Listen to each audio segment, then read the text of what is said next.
नमस्कार, फिर से एक बार स्वागत है आपका हमारे खास कार्यक्रम में, जो कार्यक्रम है अनकही अनसुनी वाल्मीकि जी की रामायण। बिल्कुल दोस्तों, हम इसमें ऐसी बातें कुछ सुनते हैं जो कहीं वाल्मीकि जी के रामायण में लिखी हुई है, पर न किसी ने बताई है, न किसी से सुनी है, न कहीं हमने पढ़ी है।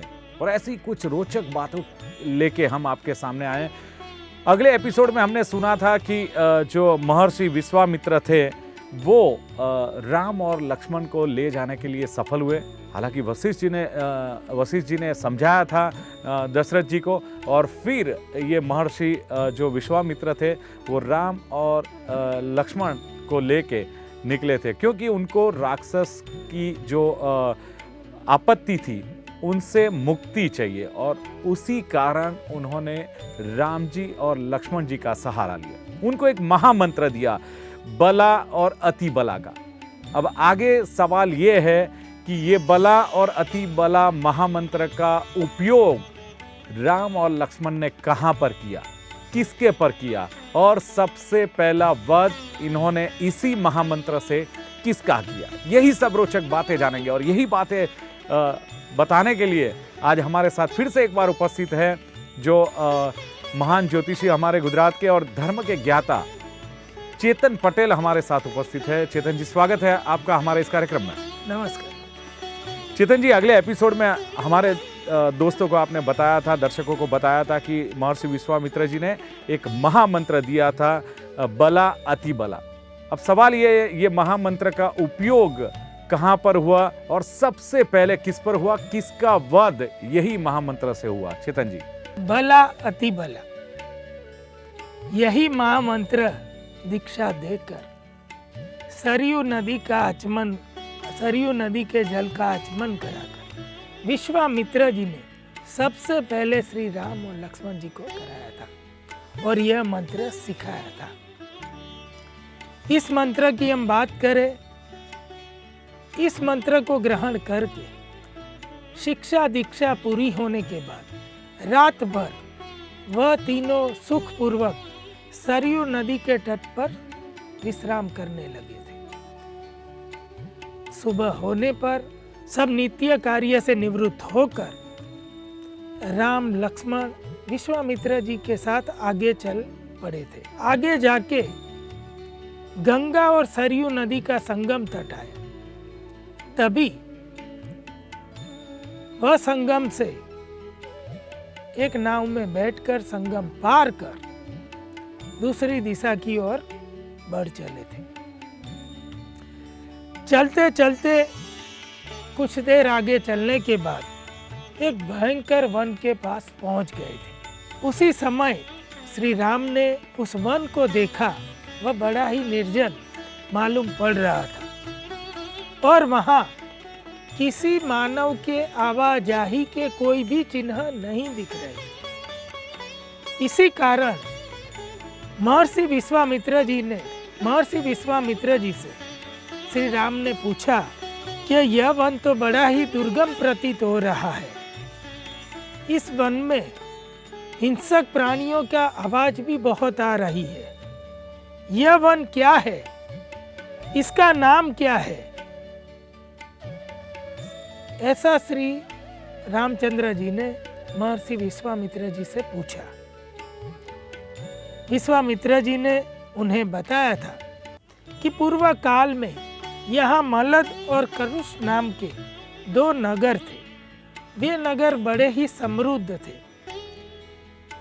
देवों के प्रयत्न से यह नगर निर्मित हुए थे, परंतु एक बार यहाँ इच्छा अनुसार रूप धारण करने वाली ताड़का नाम की एक यक्षिणी आ गई थी, और उस ताड़का में 1000 हाथियों का बल था। यह यक्षिणी ताड़का शुंद नामक एक बहुत बड़े दैत्य की पत्नी है, और मारीच, जिस मारीच का वध करने तुम मेरे साथ आ रहे हो, वह मारीच इस ताड़का का पुत्र है। उस दुराचारी ताड़का ने उन दोनों ही नगरों का विनाश कर दिया था, और तभी से यह दुराचारी ताड़का इस 1.5 योजन के वन में निवास करती है। इसीलिए आज तुम मेरी आज्ञा से इस ताड़का का वध कर डालो।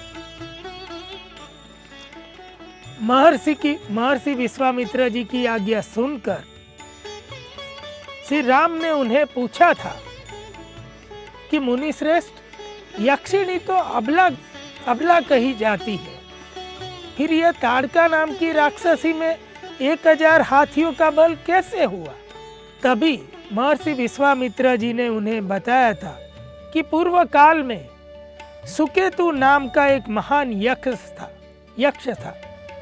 उसने एक बड़े ही बलवान पुत्र की अपेक्षा से ब्रह्मा जी की घोर तपस्या की थी।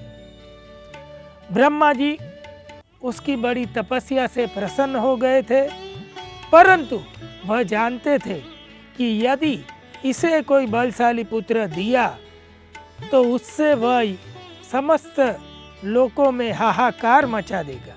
इसीलिए ब्रह्मा जी ने सुकेतु को 1000 हाथियों के बल वाली इस ताड़का नाम की कन्या प्रदान की थी। ताड़का के युवा होने पर सुकेतु ने उसका विवाह जुंग नाम के राक्षस के पुत्र शूद्र से किया था। सुन से विवाह कर ताड़का ने मारीच नाम के एक पुत्र को जन्म दिया था। कुछ समय बाद शुंद ने अगस्त्य मुनि को परेशान किया था। तभी क्रोध में आकर अगस्त्य मुनि ने श्राप देकर शुंद का नाश कर दिया। अपने पति शुंद का नाश देखकर जानकर ताड़का अपने पुत्र मारीच को लेकर अगस्त्य मुनि से युद्ध करने चली गई थी और अगस्त्य मुनि से युद्ध आरंभ किया था। तभी क्रोध में आकर अगस्त्य मुनि ने यह श्राप मारीच को दिया था कि तू यक्ष योनि का परित्याग करके राक्षस भाव को प्राप्त हो जाएगा। और तभी ताड़का को भी यह श्राप दे दिया था कि तू नरभक्षिणी राक्षसी बनकर राक्षसी हो जाएगी। ताड़का नरभक्षिणी राक्षसी हो गई है। ताड़का के बारे में आगे बताते हुए विश्वामित्र जी ने राम से यह कहा था कि इस ताड़का को मारने के लिए तीनों लोकों में अब तुम्हारे सिवा दूसरा कोई समर्थ नहीं है। इसीलिए मेरी आज्ञा से तुम इस बला अति बला मंत्र का प्रयोग करके इस दुराचारिणी राक्षसी ताड़का का वध कर डालो। महर्षि विश्वामित्र जी से आज्ञा पाकर श्री राम भी ताड़का का वध करने के लिए तैयार हो गए थे। क्या यही मंत्र से भगवान श्री राम ने ताड़का का वध किया, और किया तो कैसे किया? महर्षि विश्वामित्र जी की आज्ञा पाकर भगवान श्री राम ने बड़े ही शक्ति से वेग से अपने धनुष की प्रत्यंचा को जोर से खींचा और भीषण टंकार की थी। और उसी भीषण टंकार से संपूर्ण दिशाएं गूंज उठी थी और ताड़का वह भी कप गई थी। इसी भीषण टंकार को सुनकर क्रोधित होकर वह दुराचारिणी ताड़का विश्वामित्र जी, राम और लक्ष्मण की तरफ बढ़ चली थी। और राम और लक्ष्मण को देख उसने अपनी माया से राम और लक्ष्मण पर पत्थरों की वर्षा आरंभ कर दी थी। इस प्रकार श्री राम से युद्ध आरंभ कर दिया था। श्री राम ने भी अपने बाणों से उस पत्थरों को काटकर ताड़का के दोनों भुजाएं काट दी थी। ताड़का की दोनों भुजाएं कट गई थी, फिर भी वो माया रच रही थी। तभी लक्ष्मण जी ने भी उसके नाक और कान काट दिए थे। इससे अधिक क्रोध में आकर वह ताड़का अदृश्य होकर मायावी रूप से श्री राम और लक्ष्मण से युद्ध करने लगी थी। तभी बला आरती बला मंत्र के प्रयोग से उन्होंने भगवान श्री राम ने पूरी माया को काटकर ताड़का का वध कर दिया था। तभी ताड़का के मारे जाने पर आकाश से देवता अपने अपने विमान द्वारा उनके पास पहुंच गए थे और वशिष्ठ उनके पास पहुंच गए थे और महर्षि विश्वामित्र जी के समीप आकर देवताओं ने विनती करते हुए खुश होकर विश्वामित्र जी से यह भी कहा था, इसी प्रकार आप इनसे सभी दुराचारी राक्षसों का वध करवाइए। साथ में इनके यह कार्य की भी बहुत प्रशंसा की थी और साथ में एक और विनती भी कर दी थी कि हम सभी देवता तीनों लोगों की कामना से आपको ये प्रार्थना करते हैं कि आप तीनों लोगों का भय दूर करने के लिए प्रजापति कुशाश्व द्वारा दिए गए उन अस्त्र और शस्त्र को श्री राम को समर्पित कर दीजिए। ऐसी प्रार्थना करके देवता भी अपने अपने विमान से अपने देवलोक चले गए थे। महर्षि विश्वामित्र जी, श्री राम और लक्ष्मण ने अपनी वह रात वही उसी वन में बिता दी थी। देवता ने एक विनती की है विश्वामित्र जी को कि अस्त्र शस्त्र राम और लक्ष्मण दोनों को दिए जाए। क्या देवता की विनती के बाद महर्षि जो विश्वामित्र थे उन्होंने ये अस्त्र शस्त्र भगवान श्री राम और लक्ष्मण जी को दिया था? क्या यही मान सकते हैं हम? सुबह होने पर महर्षि विश्वामित्र जी ने श्री राम को स्नान आदि कार्य से शुद्ध होकर उनके पास बिठाया था और वे भी बड़े ही प्रसन्न हो गए थे और प्रसन्नता के साथ अपने अस्त्रों शस्त्रों के बारे में श्री राम को उपदेश देने लगे थे। अस्त्रों और शस्त्रों को पूर्ण रूप से संग्रह करना देवताओं के लिए भी बहुत दुर्लभ था। ऐसे अस्त्रों और शस्त्रों की महर्षि विश्वामित्र श्री राम को शिक्षा दे रहे थे। महर्षि विश्वामित्र ने जप करते करते उन सभी प्रजापति कुशाश्व के अस्त्रों और शस्त्रों को आदेश दिया था कि वह अभी से भगवान श्री राम को समर्पित हो जाए। विश्वामित्र जी के जप करने से पास बैठे श्री राम के पास वह दिव्य अस्त्र प्रकट हो चुके थे और उन्होंने भगवान श्री राम से कहा था कि रघुनंदन, हम सभी आपके अधीन हैं और आप हमसे जो भी चाहे वह करवा सकते हैं। हम आपका सभी कार्य करने तैयार हैं। तभी उन महान प्रभावशाली अस्त्रों और शस्त्रों को इस प्रकार कहने पर भगवान श्री राम ने बड़े ही प्रसन्नता से उनको छुआ था और तभी भगवान श्री राम ने उन्हें कहा था कि आप सभी मेरे मन में निवास कीजिए। तभी वह दिव्यास्त्र अंतर्ध्यान हो गए थे और तुरंत ही भगवान श्री राम का आदेश पाकर उनके मन में प्रवेश कर गए थे।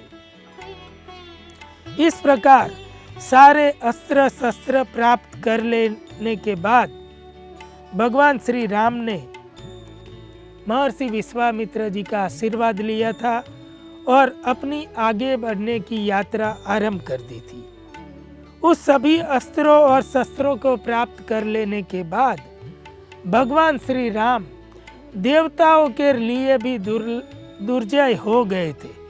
महर्षि विश्वामित्र जी के साथ चलते चलते भगवान श्री राम और लक्ष्मण जी महर्षि विश्वामित्र जी के उस दर्शनीय आश्रम के पास पहुंच गए थे। महर्षि विश्वामित्र जी के उस रोमांचकारी आश्रम को देखकर भगवान श्री राम ने यह पूछा था कि भगवान, यह सघन वृक्षों, मृगों और मधुर शब्द वाले प्राणियों पशुओं से घिरा हुआ आश्रम किसका है?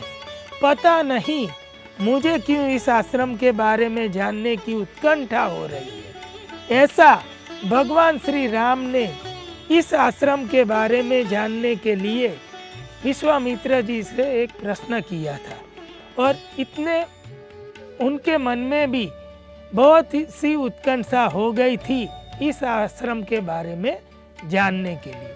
बिल्कुल चेतन जी, आपने बोला कि वो आश्रम बहुत दिव्य था, अप्रतिम था, जिसके बारे में राम को भी जानना था। उन्होंने विश्वामित्र से पूछा भी सही कि भी ये आश्रम की महिमा क्या है।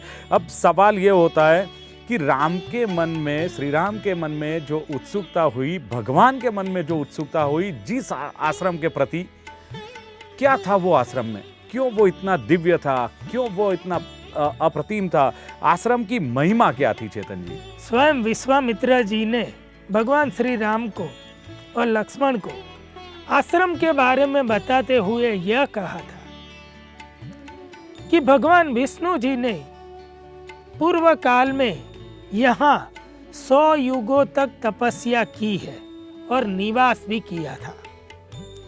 इस आश्रम में भगवान विष्णु जी ने अपना वामन अवतार लेने का प्रण भी लिया था, निश्चय भी किया था। जिस समय भगवान विष्णु जी इस आश्रम में तपस्या में लीन थे, उसी समय दूसरी तरफ विरोचन कुमार राजा बलि ने इंद्रलोक पर आक्रमण कर दिया था और मरुत गणों पर भी आक्रमण कर दिया था और इंद्रलोक को जीत लिया था। तभी अग्निदेव ने स्वयं प्रकट होकर भगवान विष्णु को यह समाचार सुनाया था कि देवलोक बड़ी मुश्किल में है, आप कुछ कीजिए, कुछ उपाय कीजिए, कुछ उनके लिए मदद कीजिए। भगवान विष्णु भी अपनी तपस्या में लीन थे और मन ही मन वह इसका उपाय भी सोच ही रहे थे। तभी उस बीच महर्षि कश्यप जी अपनी 1000 वर्ष की घोर तपस्या को पूर्ण करके इस आश्रम में अपनी पत्नी अदिति के साथ पधारे थे और उन्होंने भगवान विष्णु की स्तुति करके उन्हें प्रसन्न किया था। प्रसन्न होने के कारण भगवान विष्णु जी ने महर्षि कश्यप जी से यह कहा था कि आप अपनी इच्छा के अनुसार मुझसे एक वर मांग लीजिए। तभी महर्षि कश्यप जी ने भगवान विष्णु जी से यह कहा था और यह याचना की थी कि आप मेरे और अदिति के पुत्र रूप में जन्म लें, जिससे आप हमारे पुत्र इंद्र के छोटे भाई बनकर क्षोभ में पड़े और पीड़ित हुए सभी देवताओं की सहायता करें। उसके बाद भगवान विष्णु जी ने कश्यप जी और पत्नी अदिति के गर्भ से प्रकट हुए थे और अपना वामन रूपी अवतार धारण किया था। वामन रूपी अवतार लेकर वे राजा बलि जो बहुत बड़ा यज्ञ कर रहे थे वहां पहुंच गए थे और राजा बलि से उस समय भगवान विष्णु ने वामन रूप में 3 पग भूमि मांग ली थी। कहते हैं बलि राजा जो ऐसे थे कि जो कभी भी यज्ञ करते थे, जब कोई उनसे कुछ मांगे तो वो मना नहीं कर सकते और वे भी बड़े दानी थे। तभी बलि राजा ने यह सुना, तभी उन्हें कहा था कि आप जहाँ चाहे अपने 3 पग भूमि ले सकते। तभी वामन रूपी भगवान विष्णु ने बहुत बड़ा अपना रूप धारण करके अपने 2 पगों में आकाश पाताल और ब्रह्मांड को नाप लिया था। तभी पृथ्वी को नाप लिया था, आकाश पाताल और पृथ्वी को नाप लिया था और तभी उस वामन रूपी भगवान ने बलि से यह कहा था कि मैं अपना तीसरा पैर कहाँ रखूं। तभी नतमस्तक होकर महाराज बलि ने अपना शीश झुका लिया था और कहा था कि भगवान आप तीसरा पैर मेरे सिर पर रख लीजिए। तभी भगवान विष्णु ने उनके सिर पर तीसरा पैर रख के बलि का विनाश कर दिया था और देवताओं को अपना राज्य लौटा दिया था। इस प्रकार भगवान विष्णु की बात करके महर्षि विश्वामित्र जी ने भगवान श्री राम और लक्ष्मण जी को यह कहा था कि उस विष्णु जी की कृपा से यह आश्रम सिद्धाश्रम के नाम से विख्यात हो गया था। यह आश्रम सब प्रकार के दुखों और शोकों का नाश करने वाला है और उन्हीं भगवान वामन में मेरी भक्ति होने के कारण इस आश्रम को अभी मैं अपने प्रयोग में ले रहा हूँ।